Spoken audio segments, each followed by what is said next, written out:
A historic piece of the White House is disappearing. Demolition of the East Wing has begun, making way for President Trump's new $250 million ballroom.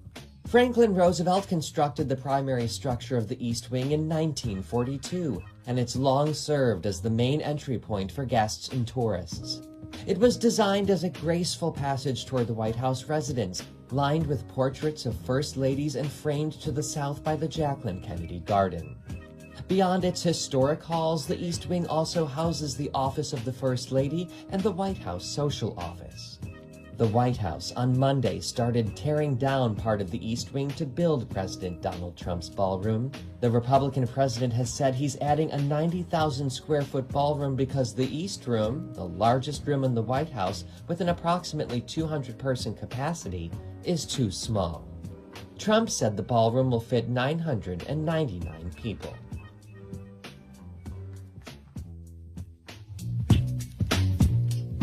Yeah, we are back, folks, here, and we are black here on WLTH 1370M. That's 92.7 in the FM dial.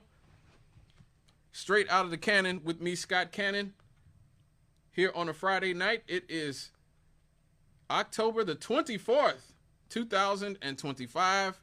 The future is here. The future is now. Yes, it is. And as you heard in the intro there, Donald Trump has taken it upon himself to maim the White House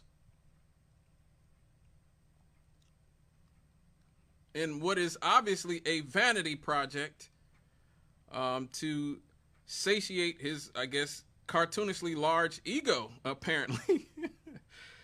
He has announced a major expansion, a 90,000 square foot new ballroom addition in place of, or in significant part, replacing the East Wing. Initially, the cost is $200 million. Yes. Money, money, money. Damn. Yes. $200 million. But it is actually ballooned, the project is ballooned up to $300 million. Money, money, money. Damn. Yes, $300 million. It's supposed to sit up to 1,000 people.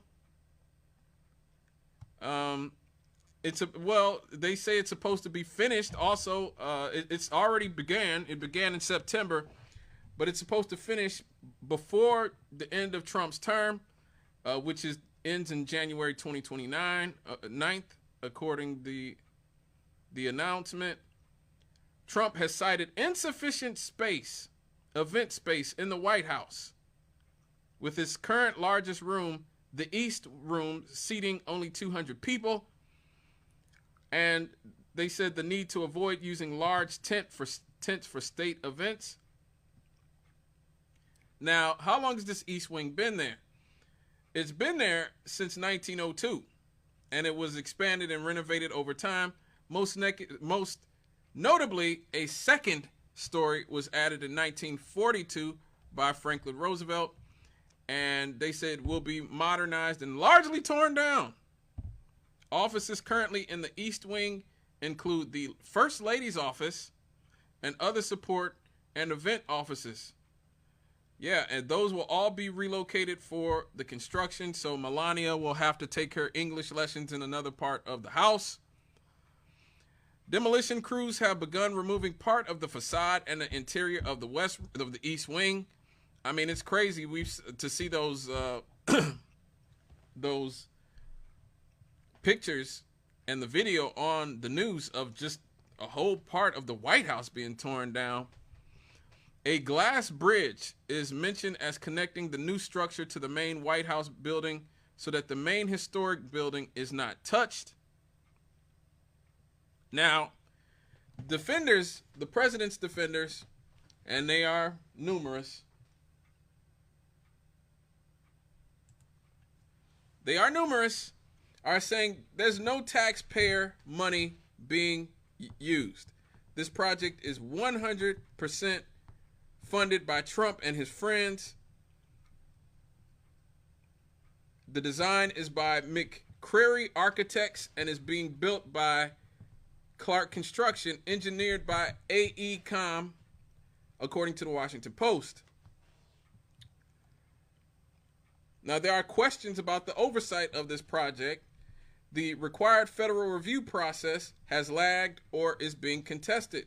For example, demolition is actually proceeding while former plans are still under review. So they don't even fully know what the plans are. But that's not the story here. That's not the story here.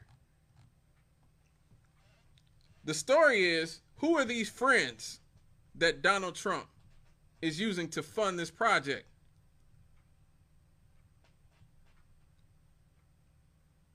Apple Computers, Amazon, Google, Microsoft, Meta, Lockheed Martin, Booz Hamilton, Palantir. We talked about Palantir not that long ago. Coinbase, Comcast, T-Mobile, Altair Group, Reynolds American Inc., Next Era Energy, HP Inc. So what you have here is a bunch of different big tech companies, military industrial complex companies, cryptocurrency companies, and media companies who are buying this. Now, why is that important? That is important because it is important to understand who exactly is buying off the president.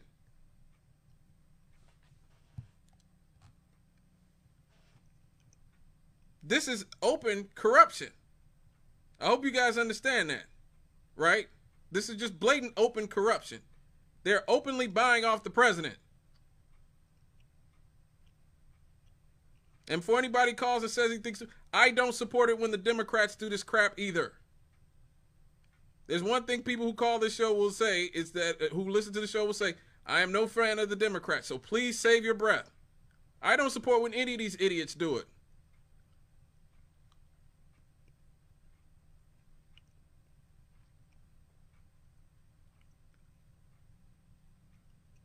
But this is just blatant, open solicitation of funds by America's top political official, the president, and he's getting all of his friends to once again come in and offer tribute to him. And what are they getting in exchange? What is Apple, Amazon, Google, Microsoft, Meta, Palantir, T-Mobile, and HP and all these people? They are basically having their way with the White House. I just did a segment on Larry Ellison becoming the richest man in the world very briefly a few weeks ago. This is a man who wants to completely mass surveil everything in our society. Everything. He believes in complete surveillance for all of us in society. And he sells it under the idea, oh, well, you know, there won't be any more police brutality and there won't be any more crime if we just have surveillance everywhere, drones everywhere. These are his ideas. He'll tell you out of his own mouth.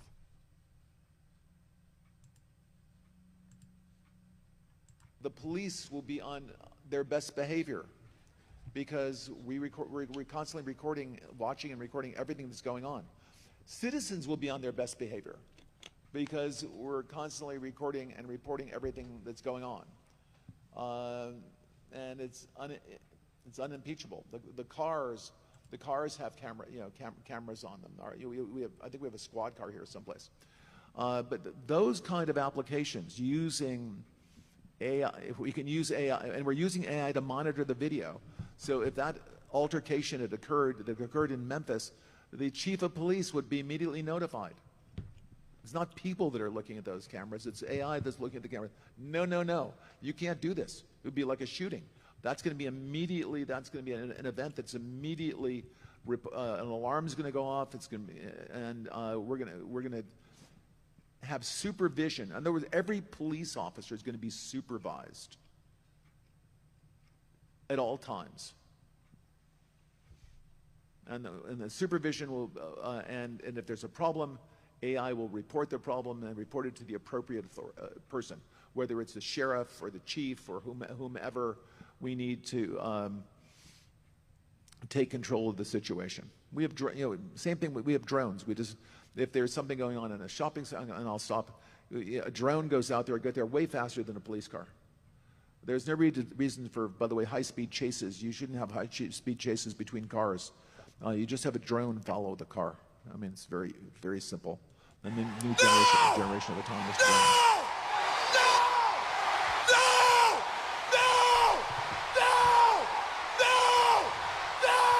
So this is their plan, folks. This is their plan. You hear straight from the mouth of Larry Ellison. And I was here last night with Mayor Tom McDermott. I have a lot of respect for what he does for his people in the city of Hammond. But one thing I definitely disagree with him about is these data centers are not for us, folks. These data centers are not for us to watch cat videos. This is what these data centers are for. To create a mass surveillance state where AI drones will monitor every single facet of our lives. Do you seriously think that me and you are the reasons that they are building these AI centers by the mass, by the thousands? They're not even profitable yet. And no, they don't bring a bunch of jobs. There's a few jobs when the things are being built. Yes, you might get some temporary jobs while they're being built. AI is eliminating the need for these jobs. Amazon, Juan Andrade just talked about it in the last show, Nuestra Comunidad, every Tuesday and Friday, right here on WLTH 1370M. That's 92.7 in FM dial. Amazon is cutting 600,000 jobs. That's what these data centers are for. These data centers are for drones, for computers, for AI, artificial intelligence monitors to monitor and surveil every part of our lives and to replace us. That is what they are for. They are not here for us to watch cat videos, folks. And they slip in some crap in there. Oh, you can make your own homemade pornography, everybody. Yeah, that's what it's about. No, it's not. They intend on monitoring and surveilling every single facet of our lives. And you better believe if this was happening under a Kamala Harris administration, all the MAGA people who are going along with this nonsense would be up in arms.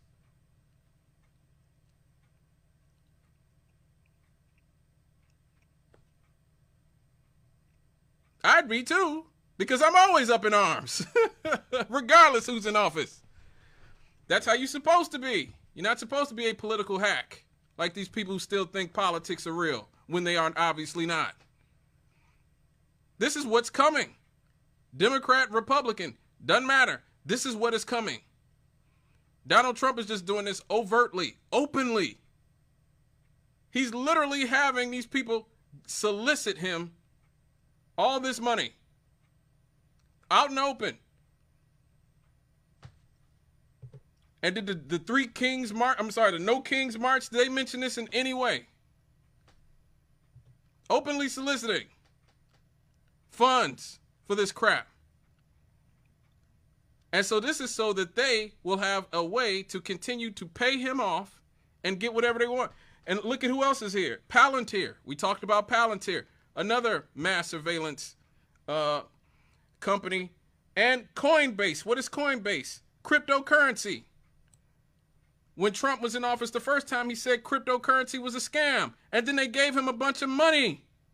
And now he loves it because they gave him a bunch of money. This is just out in the open. Period. This is out in the open. This is what they have planned for you. You're going to live under a dictatorship of, and it won't matter who's in office, because Trump, I don't believe, is going to live. I said that at the beginning. I said that at the beginning of this year. I said I don't believe Trump is going to live through or Biden, whoever won. I said it last year when they were running against each other. Whoever wins is going to die in the White House. And I think Trump got some really bad news recently why he's been acting this way. Talking about he knows he's not going to see heaven. No crap. I can't say what I really want to say because I'm on the radio. But no crap, Sherlock.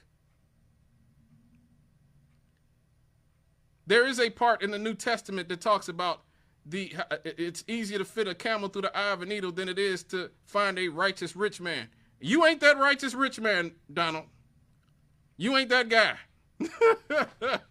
So I'm pretty sure you are right. He's been talking about mortality a whole lot recently. I don't think he's going to last, but you know what will last? Artificial intelligence and the crypto bros who are taking over our economy that he's bringing in here. They ain't going nowhere anytime soon. Let me get this caller. Hello, caller. What's up? Well, hey, Scott, how you doing today? It's all good, brother. Well, you know, all this stuff is really rich, you know.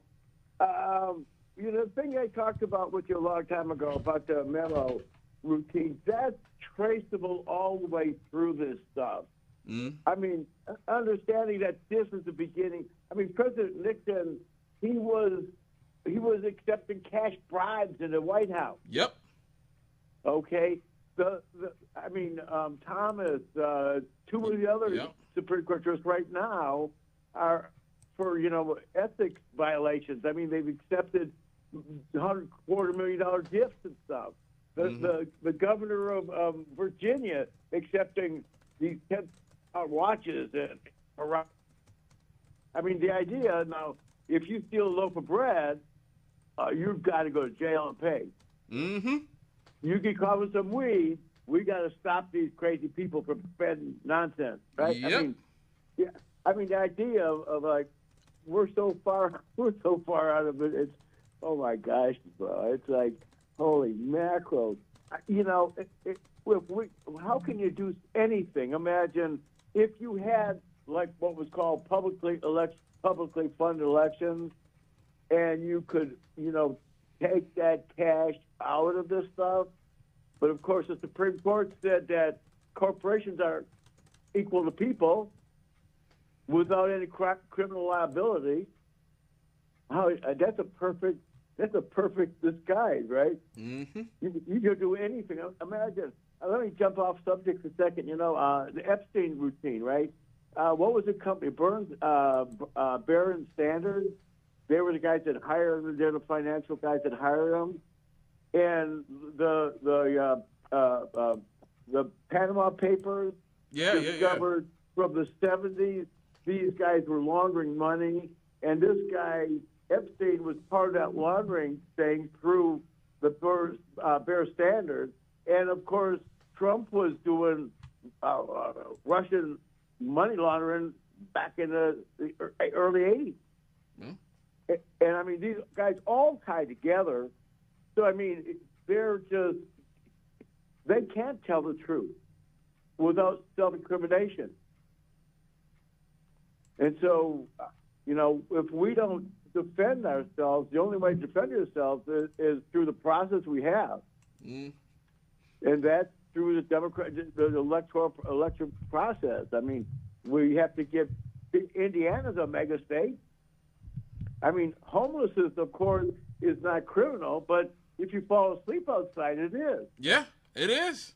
It is now. And the Supreme Court let Gavin Newsom in California start throwing homeless people and destroying homeless encampments. But thank you for your call, brother. I gotta move on. Love your show, bro. Pick up. It's all good. Yeah, he's right about that. We started seeing in Oregon and California and those types of places where being homeless is against the law now. This is the Orwellian society that we are becoming. We are becoming an Orwellian society with draconian laws that make being poor criminal in virtually every way. And so, look, I mean, it's easy to just sort of dismiss this as, oh, you know, Trump is just doing his thing and what he does and covering everything in gold. That's not the story behind the story. The story behind the story is this is a way for Donald Trump to launder money. This is a way for him to continue collecting money from Palantir, from Apple, from Google, from Meta, from all these platforms that supported Hillary Clinton in 2016 because they said Donald Trump was an existential threat, but somehow in the last year or so decided that Donald Trump wasn't that much of an existential threat anymore. And that decided that Donald Trump was actually their guy. That's what this is about. Don't let them fool you. Don't let them fool you. Oh, no. All right, folks. We got to keep moving on. We got to keep moving on.